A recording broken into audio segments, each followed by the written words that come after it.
Hello friends, welcome to రుచి వంటిల్లు. ఈరోజు మనం తోటకూర ఇగురు చాలా టేస్టీగా కుక్కర్లో ఎలా తయారు చేసుకోవాలో చూద్దాము. ఈ తోటకూర ఇగురు మనకు అన్నంలోకి కలుపుకొని తినడానికి చాలా బాగుంటుంది. చాలా సింపుల్గా తక్కువ టైంలో ఈజీగా చేసేసుకోవచ్చు. టేస్ట్ కూడా చాలా బాగుంటుంది. సో లేట్ చేయకుండా వీడియోలోకి వెళ్ళిపోదాం.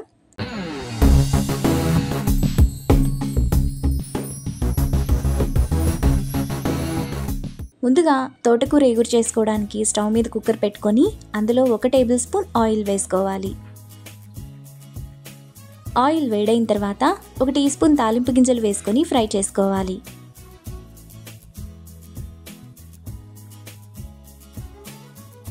ఆవాలు చిటపట్లాడిన తర్వాత 1 ఎండుమిరపకాయ, 1 రెమ్మ కరివేపాకు, సన్నగా తరిగిన 1 పెద్ద ఉల్లిపాయ, 2 పచ్చిమిరపకాయలు వేసుకొని ఫ్రై చేసుకోవాలి.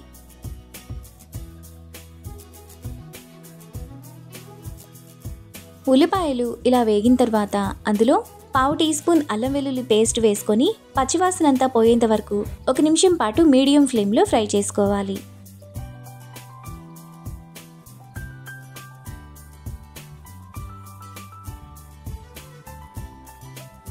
అల్లం వెల్లుల్లి పేస్ట్ వేగిన తర్వాత అందులో 4 కట్టల తోటకూరను 3-4 సార్లు బాగా కడిగి ఇలా సన్నగా తరిగి వేసుకోవాలి.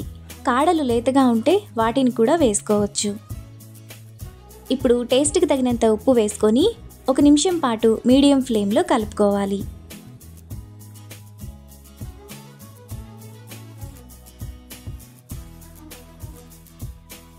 ఒక నిమిషం తర్వాత తోటకూర బాగా దగ్గరకు అయిపోయి కొద్దిగా ఉడుకుతుంది.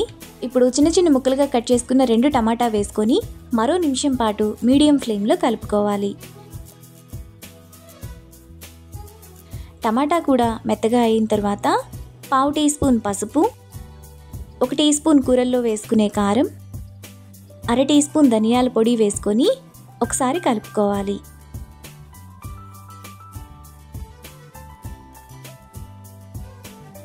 ఇలా కలుపుకున్న తర్వాత 2 టేబుల్ స్పూన్ల నీళ్లు పోసుకోవాలి. మరీ ఎక్కువ పోసుకోకూడదు, కొద్దిగా పోసుకుంటే సరిపోతుంది. నీళ్లు పోసుకున్నాక ఒకసారి కలుపుకోవాలి. ఇప్పుడు కుక్కర్ మూత విజిల్ పెట్టుకొని 2 విజిల్స్ వచ్చేంత వరకు మీడియం ఫ్లేమ్లో ఉడకనివ్వాలి.